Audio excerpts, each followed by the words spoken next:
Hello, welcome to lecture 27. We're going to be covering section 5.3 from the Giam book today. This is about proofs using the principle of mathematical induction other than the ones for sums and products. So things like divisibility, there's some inequalities and things like that.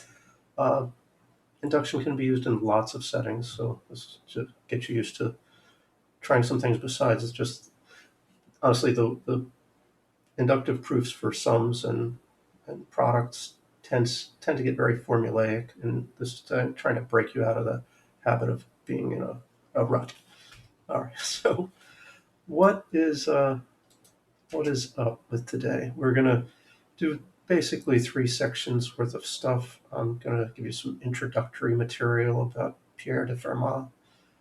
We'll look at Fermat's little theorem. That's what FLT stands for, and then I'll have some examples both of proofs that come from Fermat's little theorem and a couple of other things, including inequalities, as I mentioned.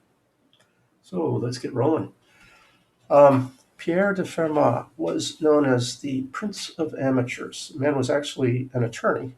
He worked for the government in a province in France. He, however, was an excellent mathematician. He came up with many new results, and the one that he's probably best known for, his famous last theorem, which he did not prove, so it was really Fermat's conjecture up until like 1995. In 1995, somebody did prove it, which is basically he was writing something in the margin of a book that was a translation of a book by Diophantus, so an ancient Greek guy who talked about Pythagorean triples, things like 3 squared plus 4 squared equals 5 squared.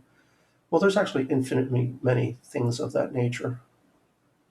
But what Fermat remarked in the margin of this book was that if 2 was replaced with any other number higher than, integer higher than 2, there were no non-trivial solutions. There are trivial solutions, like if A and B were 0 and 1 respectively, then C could be 1. And it wouldn't matter what the power is, you'd have that. But you see that's kind of a cheat. So with honest to God, real different numbers in there, a to the n plus b to the n equals c to the n has 0 solutions, provided n is greater than 2. People struggled with this result for a little over 300 years because Fermat was pretty famous and he had done a lot of good work, and he'd written in this margin of the book by Diophantus that he'd found a miraculous proof of this statement. But he was dead when they discovered this. It was his son, going through his papers years later, that discovered this annotation in the margin of the book by Diophantus. So nobody could ask him, and nobody could figure it out. I think a lot of people now believe that maybe he thought something called the method of infinite descent was going to work, but there's an impediment to that working for relatively small cases. Let's not get into that. People are still interested in knowing whether they could come up with the Fermat proof of this statement. It was finally done by a man named Andrew Wiles, who was at the Institute for Advanced Study, I believe, at Princeton. He was already a well-known, very famous mathematician, and he basically closeted himself for several years, I think close to a decade, and worked exclusively on Fermat and told no one. And eventually he came out with this proof, and it had a slight flaw to begin with, but they were able to correct that, and so now it has been proved that Fermat's last theorem is indeed a theorem. Wiles once commented that his was a, quote, thoroughly modern proof. There's no way on earth that what Fermat had in mind is this thing that Wiles did. So there's that. So here's a picture of Fermat. It's on a French stamp, and in fact, they've got the equation we were talking about, x to the n plus y to the n equals z to the n. Pas de solution pour des entiers n greater than 2. Well, entiers was closest to the word entires in English, but it means whole numbers. No solutions in whole numbers if n is greater than 2. They wrote the same equation like 9 different times, which is a little bit sad because Fermat actually had lots of other things that they could have written on the stamp besides that one formula. Anyway, this is Andrew Wiles, although this is a few years after the time when he did the proof. It was the best photograph I could find online of him. Okay, so FLT, that's not Fermat's last theorem, but rather his little theorem, and that's what we're going to talk about next. This is a result that he actually proved. Definitely had a valid argument for why this was true. What's it about? Well, okay, it is about pth powers taken modulo p for prime numbers p. So what is the value of all the numbers raised to the pth power if you're reducing a mod p, figuring out what their remainders are on division by p. And here's the theorem. It says, if p is a prime, then for all integers x raised to the p power mod p is the same thing as x is mod p. There's two things that are special here, is that the power is p and that we're working modulo a prime and that the thing isn't prime. If you sort of look at the converse of this statement, you get a thing that's thought that for a long time was thought to be a test for whether something was prime. So if you find a number where x to the n mod n is always congruent to x mod n, then it's going to be a prime. Except it turns out, no, there's a small number of examples of numbers, I think they're called Carmichael numbers, where the converse is true, but they're not primes.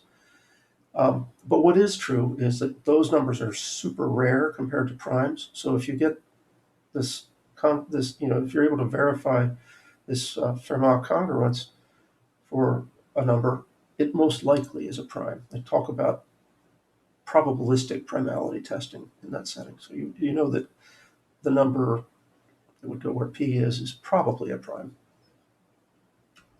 And it's quick, by the way. So in terms of computation, you can check the converse of this Fermat little theorem thing rather quickly and know with high probability that you've got a prime number. And that's useful in cryptography, for instance. Okay, so there's a couple of other ways you could express this. One here is just, that's how you generally write a congruence when you're saying two things are equal mod p. Put the mod p part in parentheses at the end of the line, see that mod p there, and use a different symbol, not an equal sign, but a triple bar equal sign between them. So this just says that x to the p is congruent to x mod p, meaning meaning exactly what's above in the statement of the theorem, that if you reduce them both mod p, you get the same number. The other way that you can express this, though, is in terms of divisibility. If these two guys have the same value, mod p, they leave the same remainder, mod p. If you subtract them, that difference will have remainder 0 associated with it. So p will divide evenly into x to the p minus x. That's the variant of it we're actually going to use. Why is this true? I want to take a brief foray into why the Fermat's little theorem is true. We won't go rigorously into proving this, but you can sort of see the germ of the idea pretty quickly. It's killing me. There's a missing parenthesis there, but I think I'm going to live with it. So look at the binomial coefficients that look like p choose k. P choose k looks like p factorial over k factorial, and then p minus k factorial. And you see p is a prime number, so there's p times the number right before it times all the way down to 1 up there in the numerator. And a lot of the stuff that's in that factorial gets canceled out.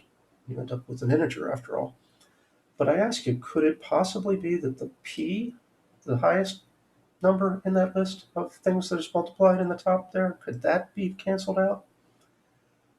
Only in very special circumstances. If k was actually equal to p, then we'd have a p factorial in the bottom, p factorial in the top, both of them would go away. Or if k was 0, and then this other piece would be equal to p. So the only ones of these binomial coefficients where that p in the numerator could possibly get canceled out are what I just said, k is equal to p or 0. And everything else, k and p minus k, are both smaller than p is. So there's no way they have a factor of p amongst all the numbers that are multiplied inside of those factorials, because it's prime, right? P doesn't have any factors. So this will always, except for the first and the last ones, have a factor of p left in it. It's fairly quick to see that. I've just stated it in a different way here. In other words, all the binomial coefficients in a prime row of Pascal's triangle will be divisible by that prime, except for the n's on either end. That's when k is 0 or p minus k is 0. All right, so let's look at an example of that. Notice how all the numbers other than the first and last in the fifth row of Pascal's triangle are divisible by 5. There's the fifth row of Pascal's triangle. So you get the 1 at the front and the 1 at the end, and everything in between's got a 5 in it. You can check that out for Pascal's triangle. You know how to build it. It's easy to see at 3. With 5, it works. What else? 7. You should check it out. You should see a few of them, but hopefully you're convinced with just this example. Well, what does this say about what you get if you take x plus 1 and raise it to the fifth power? You expand that out, and you get, well, I've written it here, the binomial coefficients. Whoops. Now, that's a typo that I've got to fix. Okay, there we go. Now it's looking right. X to the fifth, 5x to the fourth, 10x cubed, 10x squared, 5x, and 1.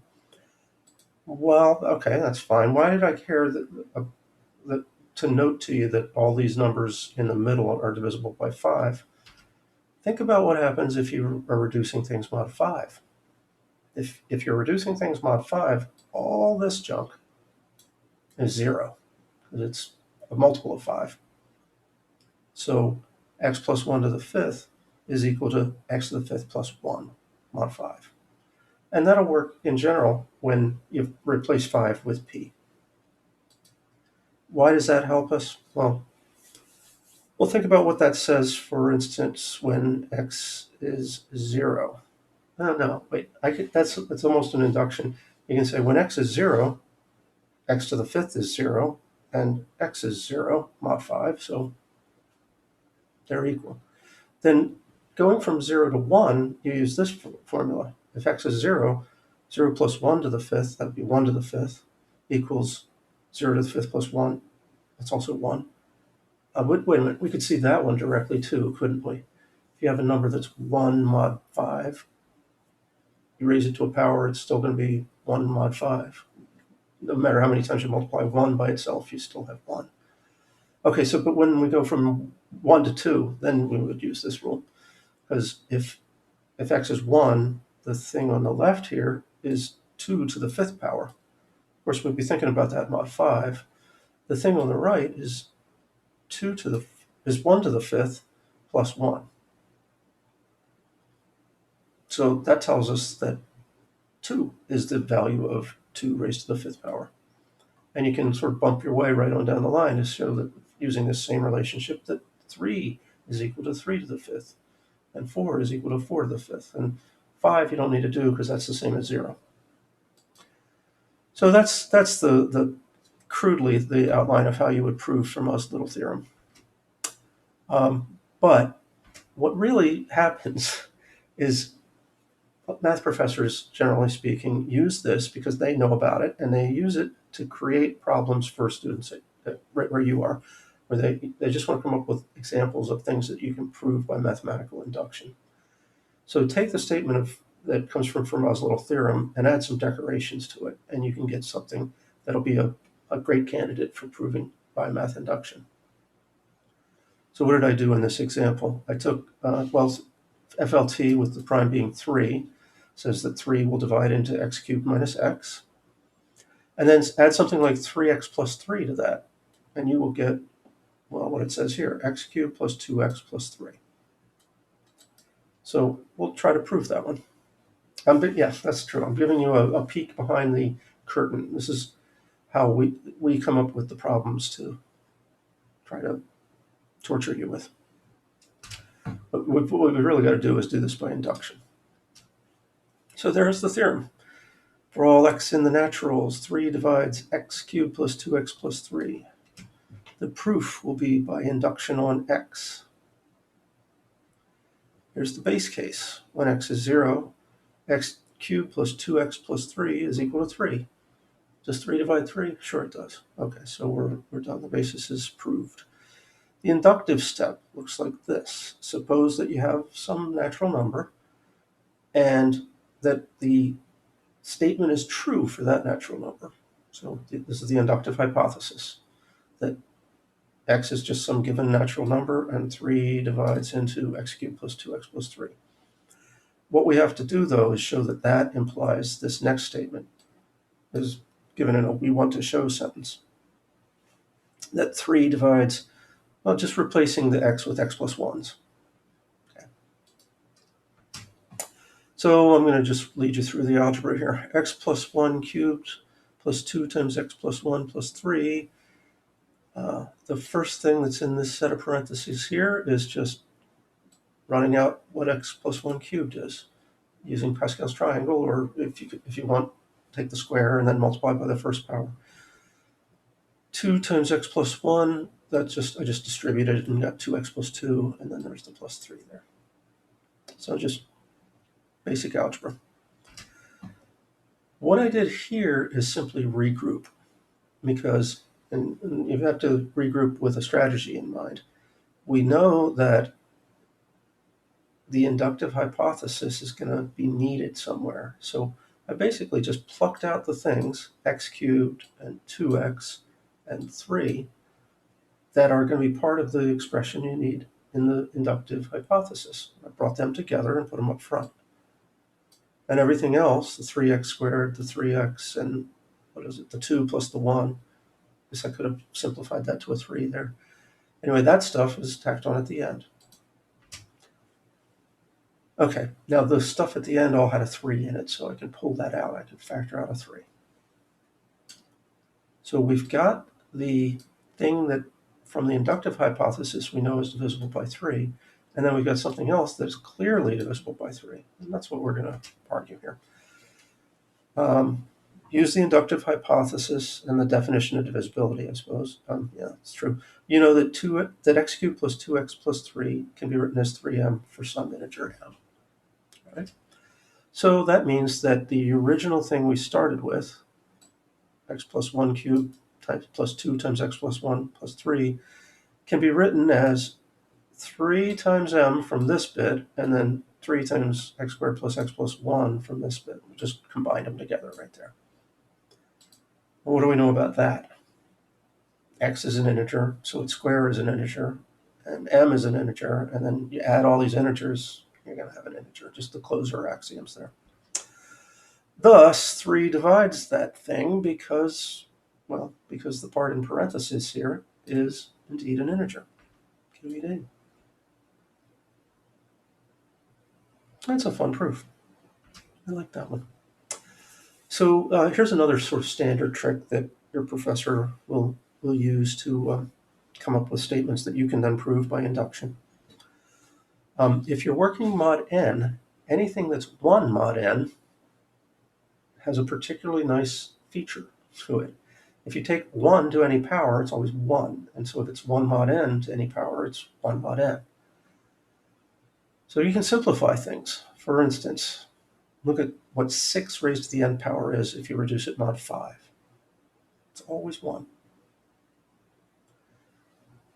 Equivalently, you can say that 5 divides evenly into 6 to the n minus 1. Okay, we're going to prove that with induction. Wait a second. I feel guilty here just saying that, because maybe it's not entirely evident to you guys. So let me put in that formula. 6 to the x power minus 1.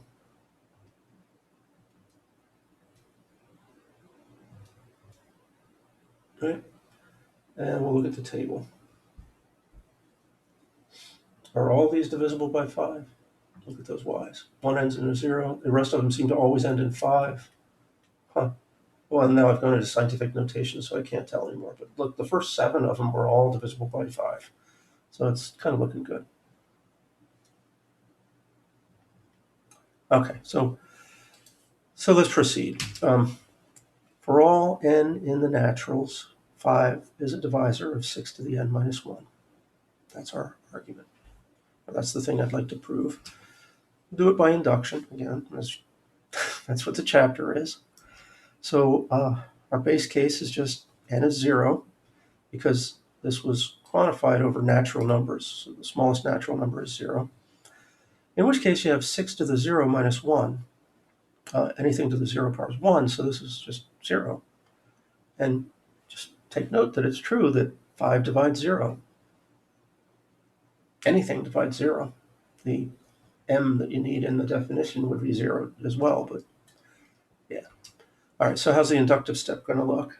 Suppose k is a particular but arbitrary natural number such that 5 divides 6 to the k minus 1.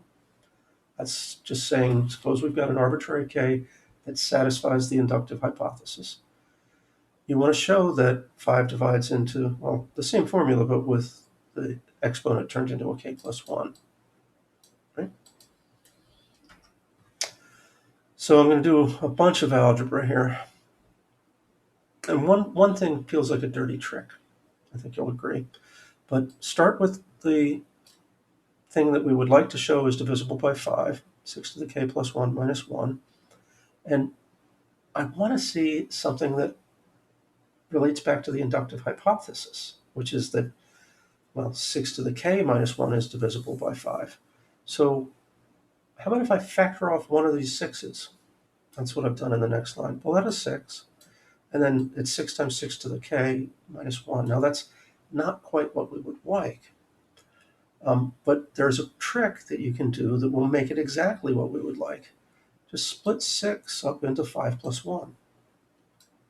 And then when you distribute, you'll get the 6 to the k and the minus 1 that you want for the inductive hypothesis. And you'll also get something that's clearly a multiple of 5. You see how this distributing 6 to the k over 5 plus 1 results in 5 times 6 to the k plus 1 times 6 to the k, and we group that with the minus 1 right there.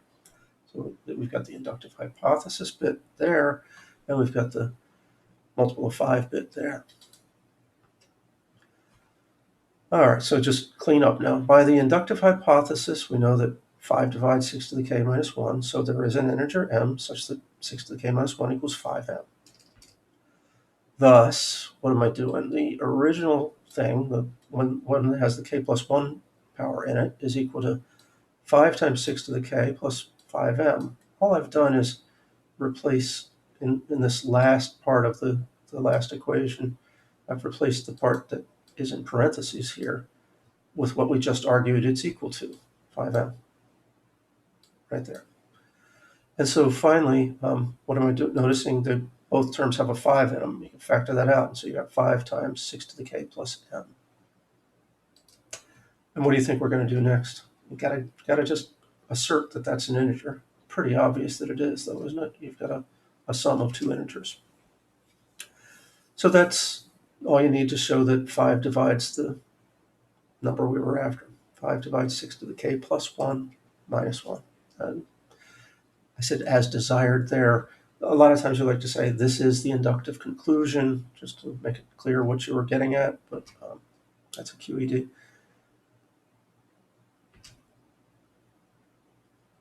I just wanted to go back and look at this argument and one last time and just say, did we ever do a we want to show sentence in it? Oh, fortunately we did, yeah. In the very beginning, I said we want to show that 5 divides that, 6 to the k plus 1 minus 1. And we did. So it's all cool. Sometimes it's, you're not entirely clear if you've made it to the end of an inductive proof. So it's good to have that, at least have that inductive conclusion written down somewhere on a piece of scrap paper so you can refer to it.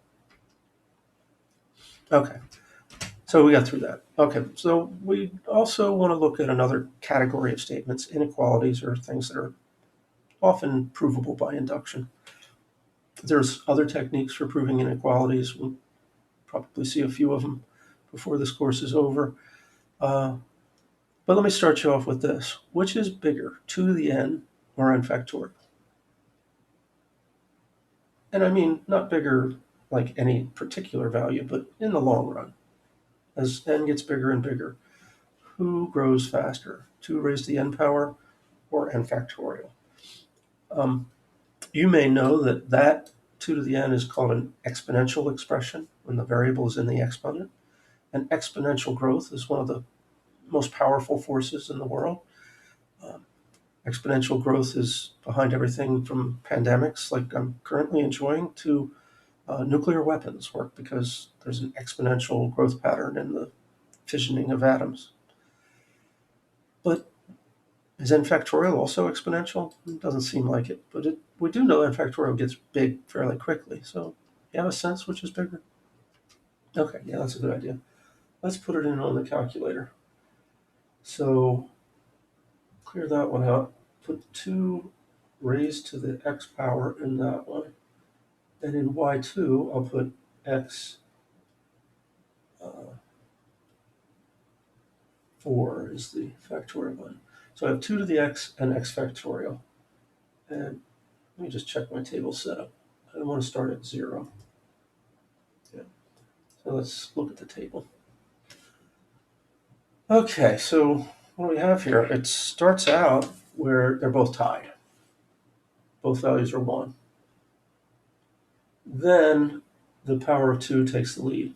2 is bigger than 1, and then 4 is bigger than 2, and then 8 is bigger than 6. So the powers of 2, they started out tied, but the powers of 2 leaped ahead at first. And then we get to the n equals 4, and the power of 2 is only 16, but the factorial is at 24. And then 32, 120, 64, and 720. Suddenly the factorial looks like it's winning big time. And if you were to go farther in this table, you'd see that that remains the case, that the factorials are really ridiculously large compared to the 2 to the k's. So it's not true that they're always bigger, but at some point, n factorial exceeds 2 to the n. In fact, that point happens when n is equal to 4. So here's a theorem. For all n greater than or equal to 4, all natural numbers greater than or equal to 4, 2 to the n will be smaller than n factorial. Of course, math induction. The basis, when n equals 4, we have 2 to the 4 is less than 4 factorial, which is certainly true, because 16 is less than 24. That's good. Here's the inductive step. Again, you just suppose you've got a k that satisfies the inductive hypothesis. K is some natural number. It's going to be greater than 4. I think greater than or equal to 4 is what I should have there. And that 2 to the k is less than k factorial. What are you going to do with that? Well, we're going to cheat. You're going to do something that feels kind of dastardly, but it works. If I've got an inequality and I make the big side even bigger, and maybe I make the little side a little bit bigger, isn't it still going to be in that? Isn't this inequality still going to be true? It's like if you've got a teeter-totter, or what's the other word that people use for this? I moved to Connecticut 20 years ago, and seesaw. Seesaws are these toys that you have in parks. Kids get on them on either side of a balance point and jump up and down. But if you have a really big guy on one side, and that side's down low, and there's a small kid on the other side, so he's up in the air. If I add more people to the big side guy, he's still up in the air. That's the idea. If you can just sort of make the inequality even more true by adding something big to the big side, and well, in this case, multiplying something big on the big side and something small on the little side. So what am I choosing to do? The right things. If I multiply by 2 on the left, I'll get 2 to the k plus 1. If I multiply by k plus 1 on the right, I'll get k plus 1 factorial. Won't I? Well, that's just writing it out. 2 times 2 to the k is less than k plus 1 times k factorial. Another way one could phrase this is to say it's clear that 2 is less than k plus 1, and by our inductive hypothesis, 2 to the k is less than k factorial, and it's okay to multiply two inequalities, provided you're not multiplying by anything negative. Negative things would turn the direction around, but these are all positive things, so you could do it that way. I prefer to just sort of get you to think about that approach that I just mentioned of if you've got an inequality and you emphasize it, you make it even stronger, it's still certainly true. So we multiply it on the right by k plus 1, on the left by 2, we get 2 to the k plus 1 and k plus 1 factorial, and this less than sign is even more true than it was before, QED. Okay, so let's take one last example. The reason this one is here is there's a proof that they ask you to do at the very end of this chapter in the book, and it requires this statement as a lemma to get it going. So I thought, let me give you the proof of the lemma, and then you can go back and look at the, see if I can find it for you. Whoops. Why is that not coming up? Well, sorry, might as well. I just didn't have it open, so we should just be able to find it. Okay. Just down near the end of this section on mathematical induction.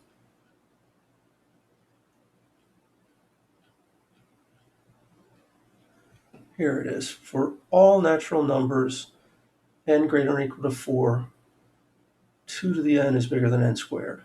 Actually, I said before, as most of you know, exponential growth eventually beats anything that's polynomial. So this is sort of something you've used before, but how do you actually prove it?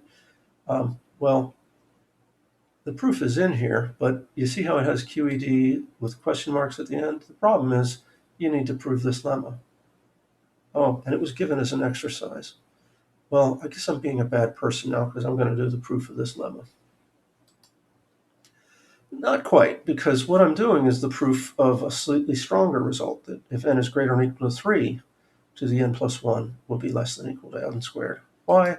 Because, well, that's what you can do. Let me get rid of that again, put this back where it belongs.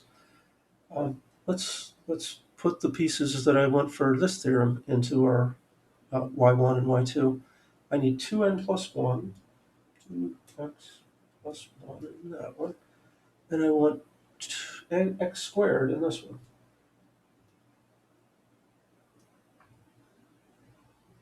Oops, I'm sort of starting halfway up the page. Okay, so the y1 is bigger at first, and it's still bigger, and it's only 1 bigger there, but here is where it falls behind. And after that, the square is much larger than the 2 to the x, 2x plus 1 thing. All right? So it seems that that dividing line between where this inequality is false and where it becomes true is right here, and that's at n equals 3.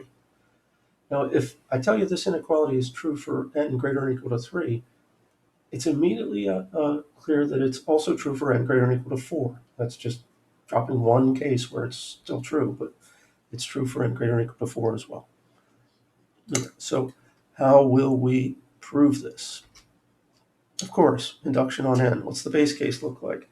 Just verifying 2n plus 1 when n is 3 gives you 7, and n squared gives you 9. Okay, and yeah, it's true, 7 is less than 9. The inductive step. So you've got a particular but arbitrary k. It's a natural number with k greater than or equal to 3, and the inductive hypothesis holds for that k. Which means what? How can I use that to get, what do I want to get in the end? You should look at this and try to say, the statement we're trying to get at with n's in it is kind of nice because it gives you a template for how to pick out the inductive hypothesis as well as the inductive conclusion. If you replace the n's with k's, you've got the hypothesis. If you replace them with k plus 1s, you got the conclusion. So what the conclusion will be is 2 times k plus 1 should be less than or equal to k plus 1 squared. Okay. What is this doing in here? I've got a new inequality that I'm writing down. 2 less than or equal to 2 times k plus 1. Well, of course, if k is 3, then this side that says 2 times k plus 1, the smallest this is going to be is 7. And 7 is certainly bigger than 2. So yeah, that's immediately true. Why did I pick that particular thing? That's the right stuff to add to both sides of the first inequality. So take the two things we had, 2k plus 1 is less than or equal to k squared, and the thing I just created out of thin air, and add them together, and you get this. 2k plus 3 on the left, and the bigger number is k squared plus 2k plus 1. Well, now you see why I did that, don't you? Why did I pick this particular inequality? Because these two things are just the simplified versions of the junk that's in the inductive conclusion. So now I'm just writing it out in the form that it would be in the inductive conclusion. 2 times k plus 1, that's n replaced with k plus 1 up there, is less than or equal to k plus 1 squared. That's the n up there being replaced with k plus 1 down here. And yes, that is the inductive conclusion. So QED.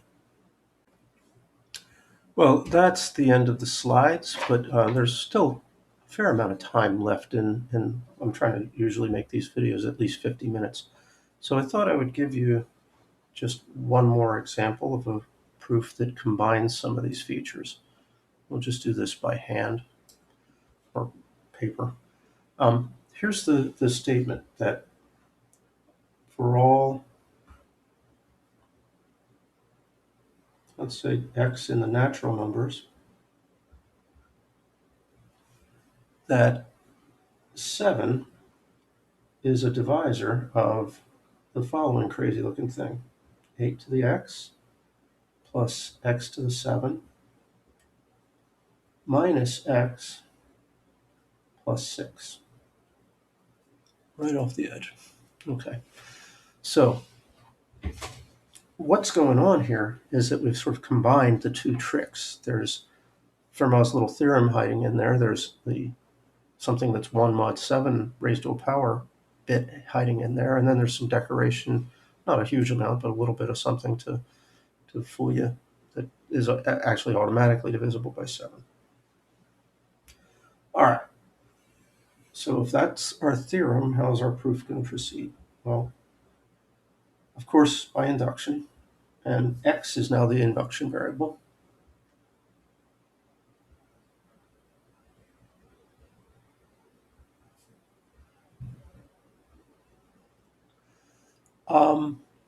So the base case, well, x was quantified over the naturals, right? So the smallest value for x should be x to the 0.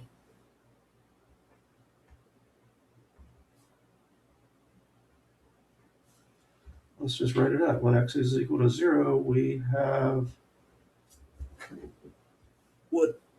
what's it going to be?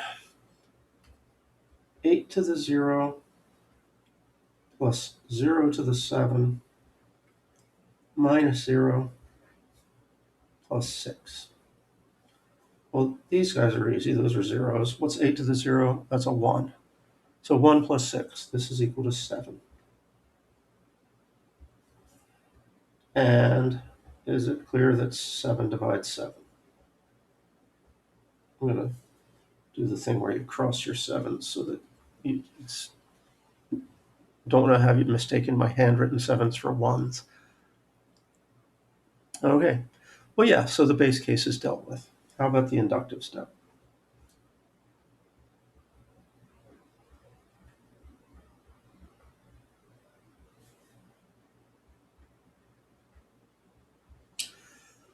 All right, we're gonna assume we've got a particular x so that it's true that 7 divides into this thing for that x, and we want to show that it's true when you replace x with x plus 1. So let's just put that boilerplate language in. Suppose x in n is given, whoops, I spell it right, given such that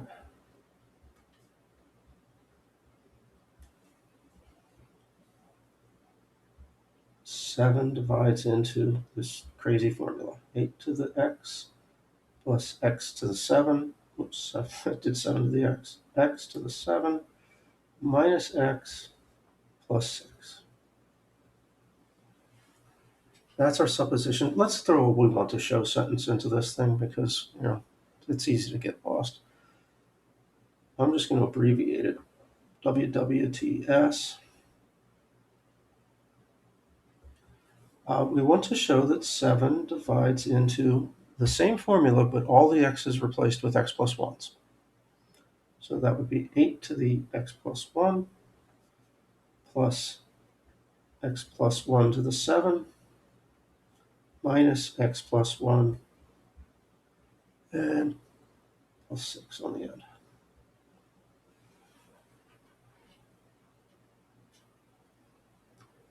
Great.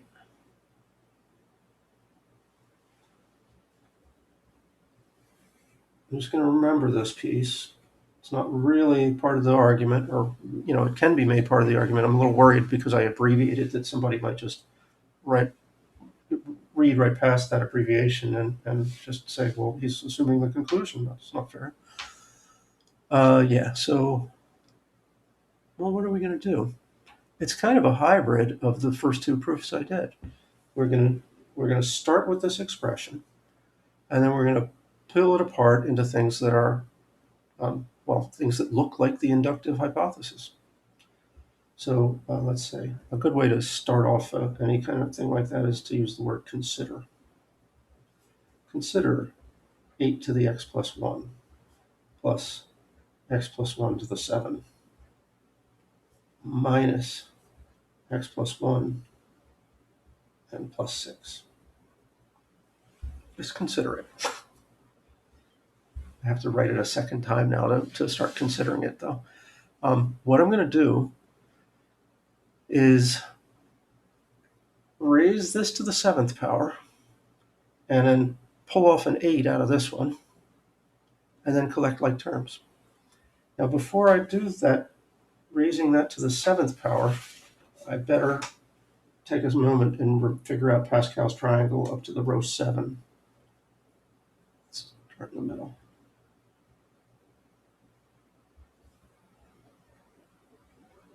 Oh, this is easy. I'm going fast. I'm starting to slow down a little bit on this row. But still cranking. This is the 6th row. I'm almost there. So if you've done Pascal's triangle enough times, it comes off your pen rather rapidly. Here we go. This will be row 7. So 1, 7, 21, 35, and then another 35, and a 21 again, and a 7, and a 1. And by the way, remember that thing I said about how all the numbers except the first and last in a prime row of Pascal's triangle will be divisible by that prime. 7 divides 7, and 21, and 35. So verify it again. All right, so now I know what the coefficients will be in that expansion.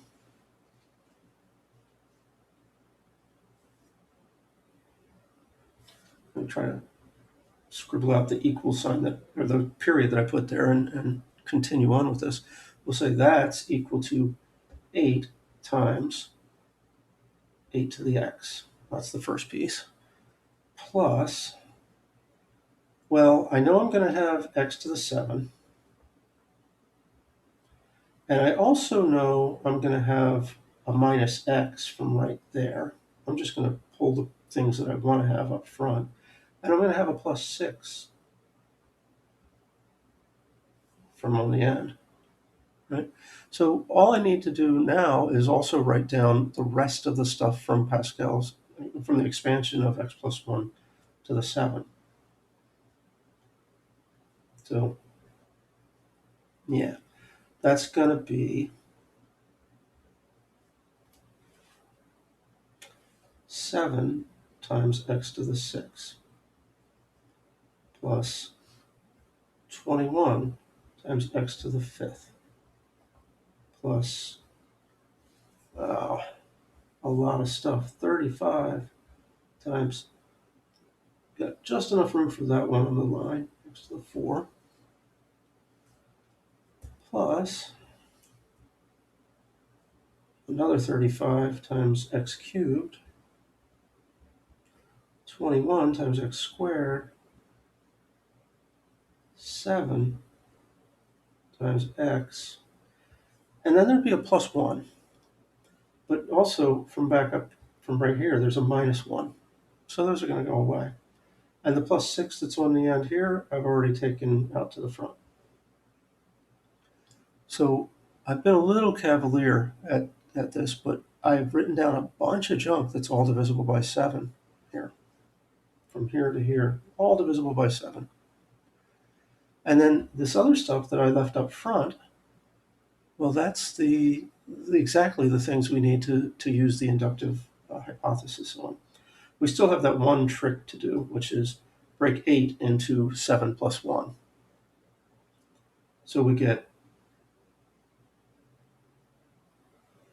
7 times 8 to the x plus 8 to the x plus x to the 7 minus x plus 6.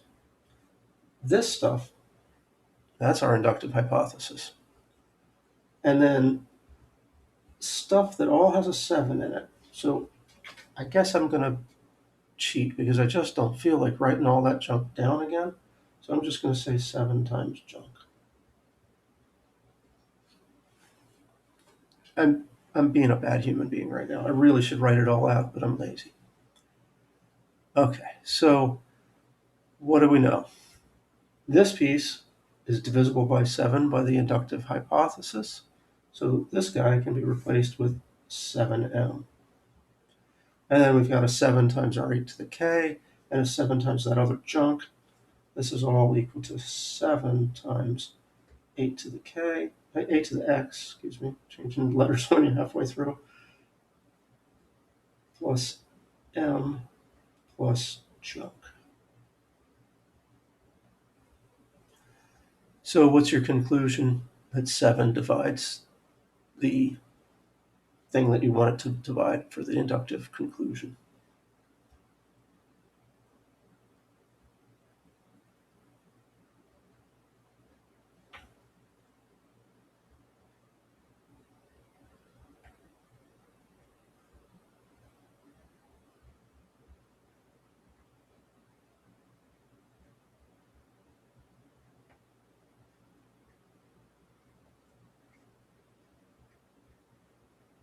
And that is a QED.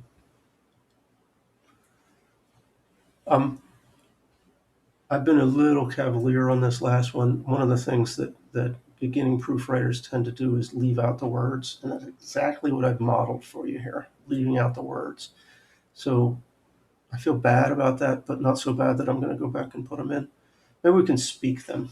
Right in here, we should have said, by the inductive hypothesis, this part that I've crossed off and written 7m in, we should have had some prose in there that said, by the inductive hypothesis, we know that 7 divides 8 to the x plus x to the 7 minus x plus 6. Therefore, there's an integer m such that 8 to the x plus x to the 7 minus x plus 6 equals 7m. That should have been explained. I just crossed it off and wrote 7m. And of course, the cheat where I wrote junk instead of all the other stuff that's divisible by 7. I feel a little bit bad about that too. Finally, I think people like to sometimes put a final sentence at the end of a proof by induction that kind of wraps it up, that says, thus by the principle of mathematical induction, our result holds for all natural numbers. It's nice, but it's not necessary. Usually, sort of the more facile you'll get with proof by induction, the more likely you are to drop that kind of wrap up, because other people that are reading it are also facile and they know what just happened. They saw, because this is one of those standard forms we use over and again. All right, well, I think that's probably going to do it for today. Thanks for sticking it out, and Next time, we are going to do the last section on induction, which is 5.4, the principle of complete induction, or sometimes called strong induction, which um, it's a powerful technique. It's not used as frequently as the just ordinary induction, but when you need it, it's like, oh, you need it. So I look forward to that. Read that section beforehand if you want to get a better sense of what's going on in the lecture. And hope you have a great rest of your day.